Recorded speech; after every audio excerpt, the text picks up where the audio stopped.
And now on Radio 4, it's time to wake up, get those knitting needles out of the top drawer and finish those socks you've been promising your wife, whilst listening to the adventures of the show business legend, Rakontur, after-dinner speaker and twice voted Trout Tickler of the Year, 1968 to 1969, Count Arthur Strong.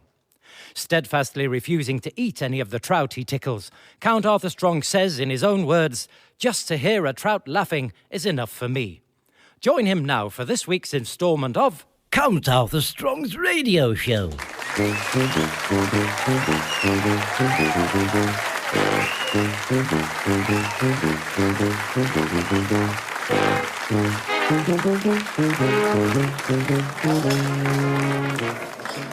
It was him. I bet you £1. It wasn't. I'm telling you, it was. I should know. I've almost met him twice once. What would he be doing here? Oh, you'd be surprised. He might have come to live amongst his subjects for a bit before the Queen abdicates, and he has the full mantle of office thrust upon him, because it'll all be changed then.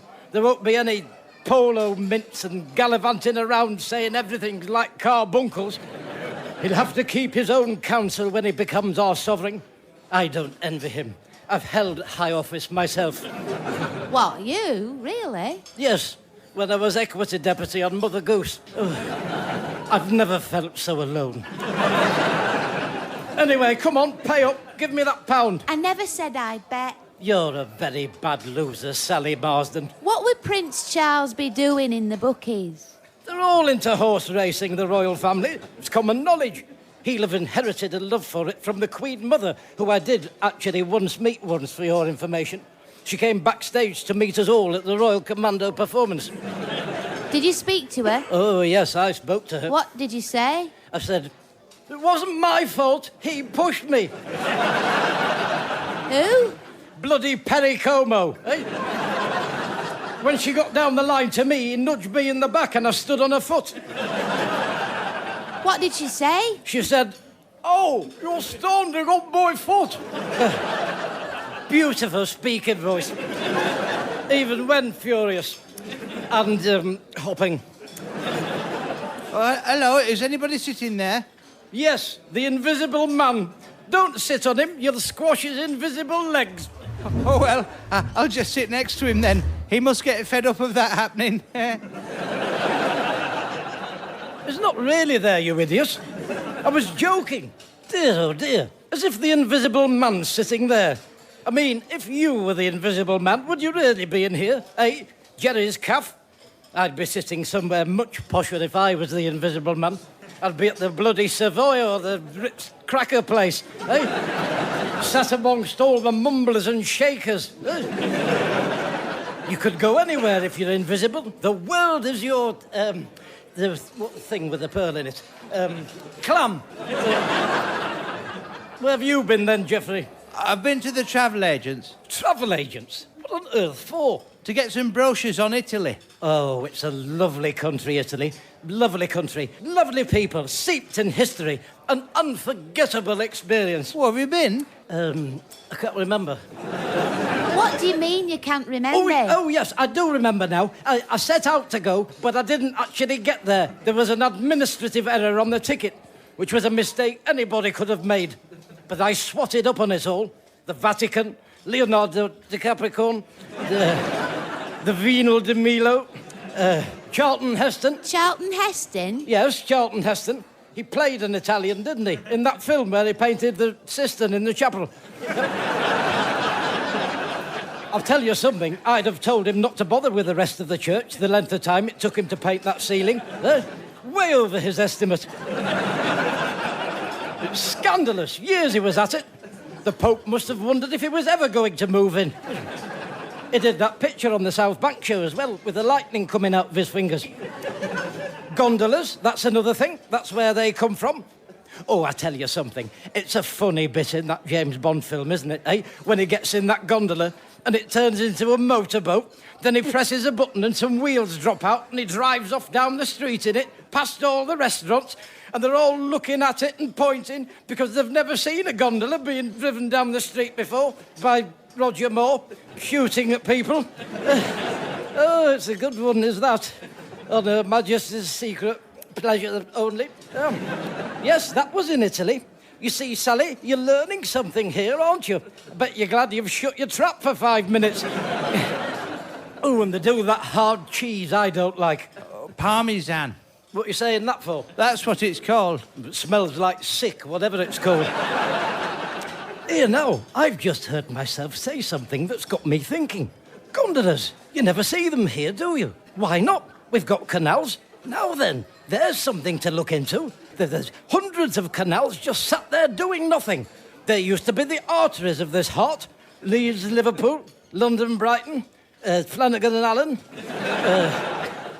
You'd have no overheads with gondolas, apart from the gondolas. They just push them along with a big stick and a hat on, don't they? All right, you'd have to lay out for the hats and the sticks. Oh, and the gondolas. But, you know, a proper freelance gondolier should have his own stick, shouldn't he? Hey, he might even have his own gondola. Well, I'll put that on the advert. Must have own sticks, hat and gondola. Oh, mind you, I might be prepared to provide the hats. I'm not a tyrant. You know, I might phone the Dragon's Den up about that. That's just the sort of thing they go for. I'd choose Duncan and Peter for that, because Peter would be able to do all the telecom side of it all with his contacts on the intranet. And Duncan has... which one's Duncan? The Scottish one with the health clubs. Oh, no, I don't want him. What does he know about cannibals? Of canals. Mind you, when we got going, he could supply the ice creams, couldn't he? He's got an ice cream van, I remember him saying on one. Hey, cornetto, that's another Italian thing. Anyway, to be on the safe side, I'll have the Dragon at this end that strokes his beard. John someone. James. Oh, clever clog. I knew it was one of the apostles. I like him. He's very good looking and I think he's nice to them all. Nice to them all. Oh, you've got a lot to learn about big business and high-five nance, haven't you? Well, I don't think you have to be nasty to be successful. I'm not saying be nasty, you big idiot, but sometimes we've got to cut to the cheese, haven't we? We can't be nodding our heads politely at people in the Dragon's Lair while we're losing millions on our stocks and shares. Time is money, Penny, eh? Speaking of which, I've got a jumper to take back. Have you finished your tea, Geoffrey? Nearly. Right, put your brochures away. You can come with me. I might need a backup if they turn nasty at the charity shop.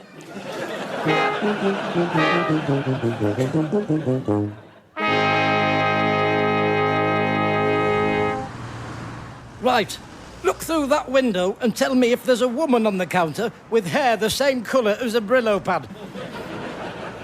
Well, I could only see them from the back, but it's definitely a man, slightly balding and wearing glasses. Good. If it's a man, it's definitely not her. She's a woman, the woman I'm talking about. Right, follow me and stay close. Good afternoon. Hello. I wonder if you could help me. I'll do my best. That's all I could ask for. How refreshing to hear that said to me. Now, I recently purchased and put over from you, and I'd like to return it with a view to exchanging it for another garment of apparel of my choosing in its stead. What? Good. I want to swap this jumper for another one. Well, why didn't you say that? That's what I did say. What's the matter? Is it too taxing for you? Hearing the Queen's English spoke like she intended it to be spoke when she wrote it all down for us. What's up with it? It's too tight. Well, looks big enough. It's an extra large one, this. Well, it's too big then, I mean. Have you got the receipt? Well, do you know, I put it to one side this morning to bring in, and I'm afraid my dog, there's wet on it. Eh? Oh, ate it, I mean. Swallowed the lot. Oh, it's a greedy thing, that, Dog? Yes, thank you. I do know what they are. Anyway, I decided against waiting for nature to take its course, if you get my meaning. Like most people, I have little inclination to sit by a dog's rear end waiting for a receipt. What kind of dog is it? What kind of dog is it? It's a blonde one with a tail it wags, a golden deceiver. Yeah? They're all the same anyway. What does it matter? I like dogs. So do I. I've got 4. 4? Oh, I've got at least 4. Probably nearer 5. You don't sound sure. That's because one of them's just had hush puppies. And I forgot that. So I've got upwards of 4 shoes. Dogs! Anyway, will you shut up about dogs? If I wanted to talk dog, I'd go to Crusts with the rest of the idiots. I want to swap this jumper. I don't think I can do it without the receipt. Oh, for goodness sake, it's her. Who? With the willow pad head. Oh, you. I thought you were taking your custom elsewhere. Yes, that's right. Why are you here, then? But it's got nothing to do with the shop business, why I'm in. I just popped in to see if he wanted one of my puppies I've had. Oh, have you got puppies? Shut up.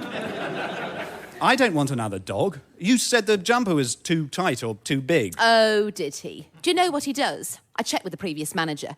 Apparently, he actually bought a jumper here several years ago. And when it started getting a bit threadbare, he brought it back and exchanged it for a new one. And when that one started going, he did the same again. Goodness knows how many times he's done it. Oh, you want to stop there before you get a solicitor's letter off me?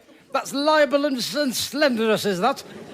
Did he have the receipt? He said one of his dogs wet on it, then ate it. I didn't know you had dogs. Where do you keep them? Oh, in the garden, underground, in a network of tunnels. Now, shut up, will you? Right, that's it. I see it's pointless trying to get any justice done here. I'll take my case to on higher authority. You'll be hearing from whatever that is when I've determined who they are. Good day. I think I might know somebody that wants a puppy. Oh, just get out, you twerp.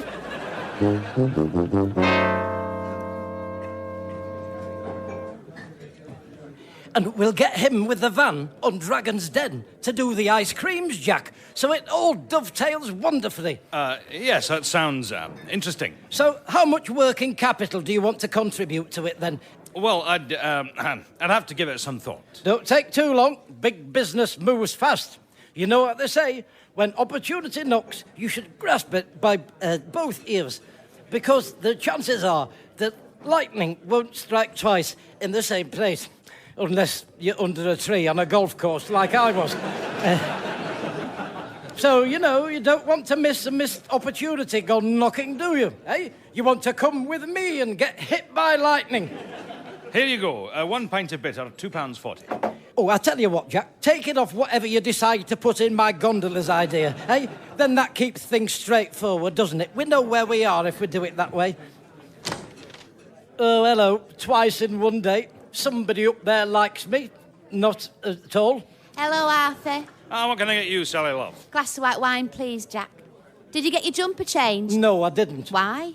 Because the shop was full of idiots. That's why, including Geoffrey. I tell you, if you want somebody to stand in the background looking moody and putting the frighteners on, don't ask him. He lives in a dream world. Where is he? He's gone to see if a friend of his wants one of my puppies I haven't got. What? Oh, it's just something I was saying in the charity shop. He got completely stuck to the wrong end of the stick. Sounds like it. So what happens if this friend wants a puppy then, if you don't have any? Well, if he's desperate, I don't mind being the middleman for a slice of the action.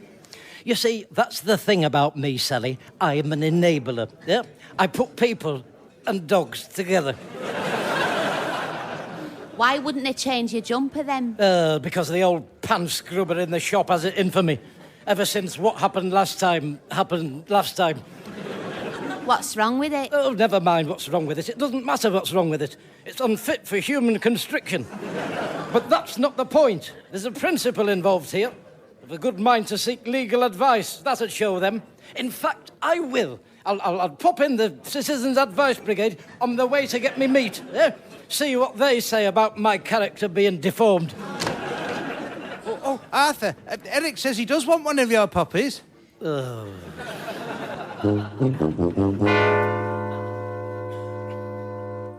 Hello, can I help you? Yes. I need some illegal advice on a very delicate mattress of some urgent pungency. You'd like to make an appointment? Yes, I suppose so, if I have to do that. When would you like to come in? Well, now, obviously. I'd be here on another day if I wanted to come in then, wouldn't I? Well, I'm afraid this afternoon is appointments only. Tomorrow morning is the next drop-in session. Drop-in session? Drop-in? Ooh, it all sounds very lax, doesn't it? I hope you tighten all that up when we get to the law courts. They don't like you being informal, judges. It's all my lud and my learned friend. If you just dropped in when Judge John Deed was on, he'd have you up on a contempt of centre court charge before you knew what had hit you. You cannot be serious. Here, he might get George Gently to throw you in the cells for the night. Eh? So you want to look at that approach? Oh, listen to me. I'm giving you advice. Mind you, I am a citizen, aren't I? So, you know, I'm here to be used. Will there be anything else? No thanks. I don't think so. No, look. You'll be able to see someone if you come back tomorrow morning. Oh, no, tomorrow morning might be too late, the way things are looking. I mean, I'm worried it's snowboarding like an avalanche. Eh? For example, I have to find a puppy now as well. And not just any puppy, a golden redeemer. And that's just happened today. That's just recent. The animals have been brought into it all. Yeah? And I'm going to be up to my neck in it soon, recruiting gondoliers. Checking the sticks and giving the hats out before I know it. Oh, yes, if I don't take immediate action, it could all spiral out of control if we don't nip me in the rosebuds. Buds are made. The buds. Nip me in the buds. Goodness knows where it might all end. Well, we did have a cancellation. I do know that. Look, let me have a word with the advisor and see if you can take that slot if he hasn't filled it. Take a seat. Thank you very much. Much appreciated. All right. Yes, thanks. Here for some advice, are you? Yes, I am. Thought so. How about you? How about me, what? You here for some advice? Yeah. There you go. There you go, what? I was right. Right about what? You're here for some advice.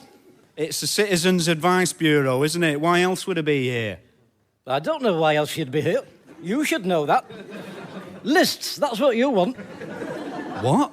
Get everything down on a list. Keep it in your pocket. Then you wouldn't have to ask a perfect stranger why else you'd be here. You just look at your list.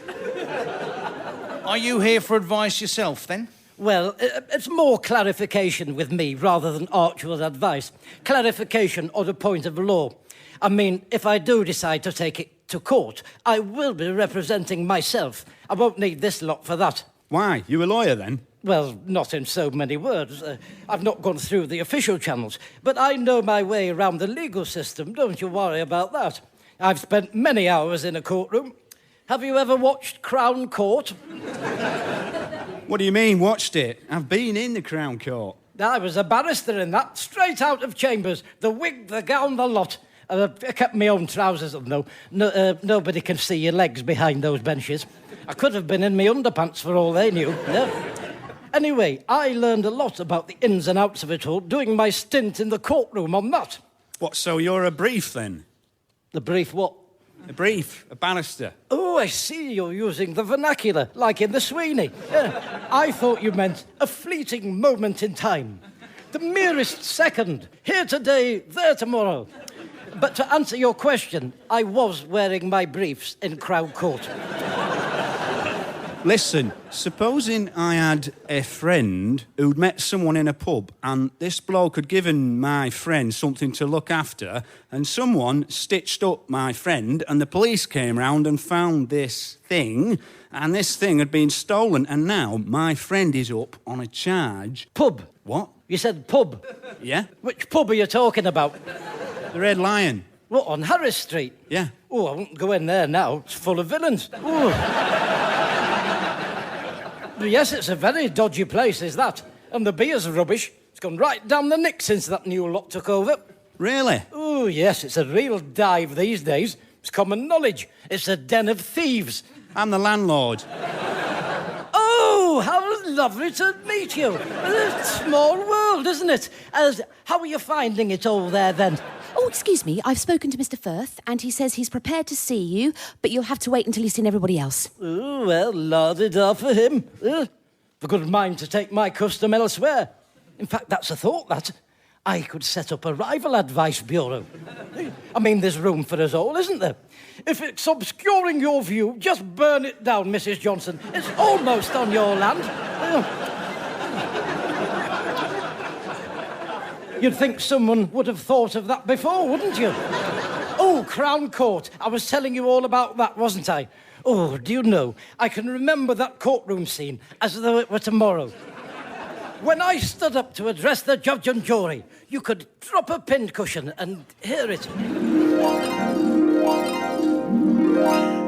They were supposed to find the defendant guilty as charged and be sentenced to be hung by the neck till death us do part. But they do say I was so convincing in my address to the jury that I got him off. And in all the courtroom scenes, in all the episodes of Crown Court, that had never happened before, that the jury went against the script. And that was me, was that? I was the first. I don't think it's been done since, neither. In fact, I remember the director saying at the time, now I come to think of it, that something like that would never be repeated as long as he'd lived. Oh, yes. I'm so surprised they didn't make me a regular in that. Yeah, mystery. Right, you can go in now, Mr. Smith. Nice one. All the best, mate. Good luck. It'll need it with a story like that, eh? He's as guilty as my long arm is long, that one. Yeah. He's got guilty written all over his head. You see, you've got to be able to read people in this game. It's no good just taking everything they say at face value.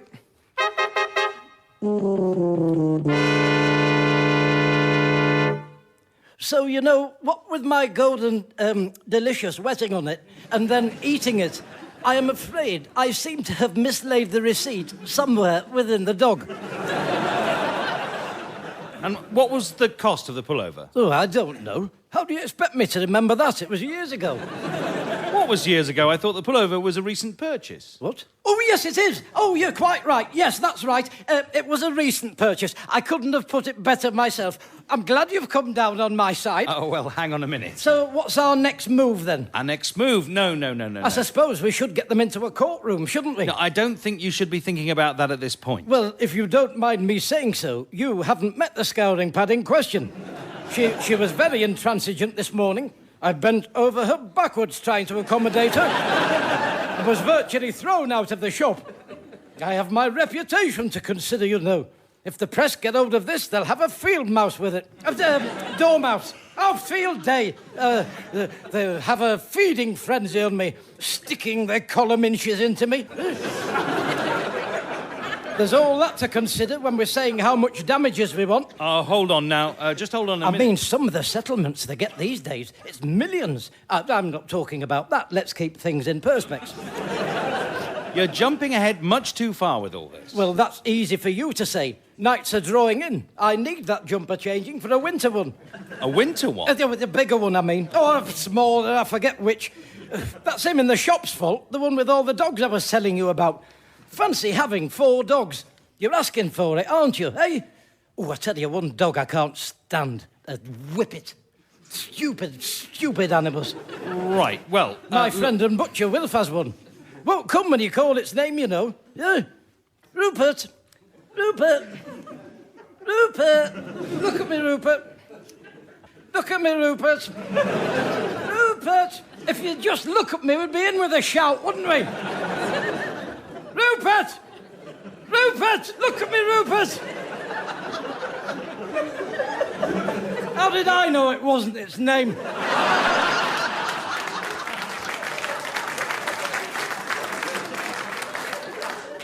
What kind of name is Daniel for a dog, anyway? Should be called a proper dog's name, like Rover 1600.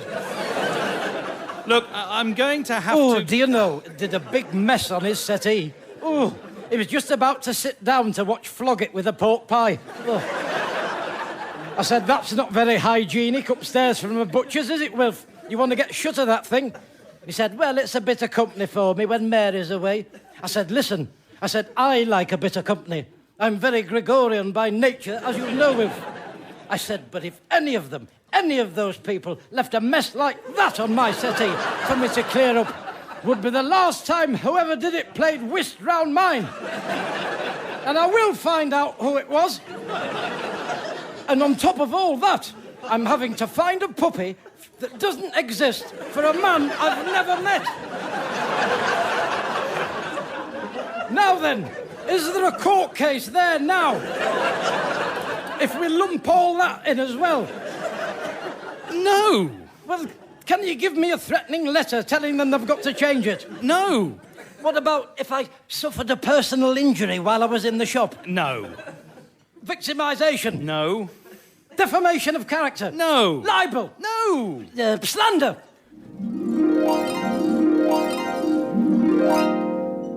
Treason? No. High treason? No. Speeding? No. Not wearing a seatbelt! We've got them there! Not one of them had a seatbelt on! No. No. No, no, no, no, no, no, no, no! Are you sure? Yes! Yes, I am. I'm absolutely certain. I don't suppose you know anyone that's got any puppies they don't want. No! So, what's our next step then?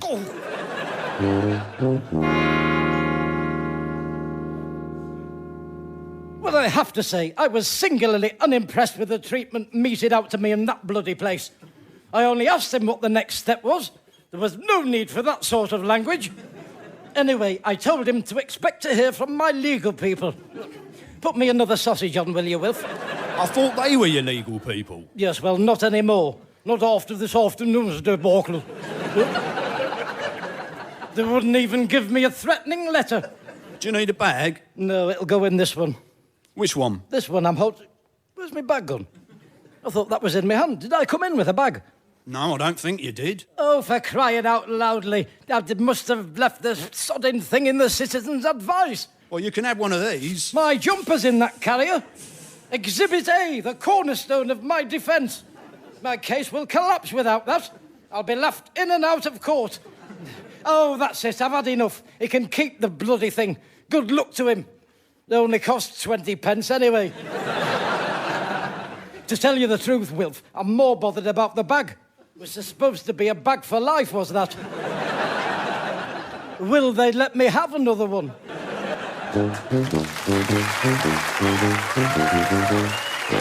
Appearing with Count Arthur Strong were Mel Gederoich, Alistair Kerr and Dave Mountfield. The script was written by Steve Delaney and edited by Graham Duff. Count Arthur Strong's radio show was recorded live at the Dance House Manchester, is produced by John Leonard and Mark Radcliffe, and is a joint Comedia Entertainment and Smooth Operations production.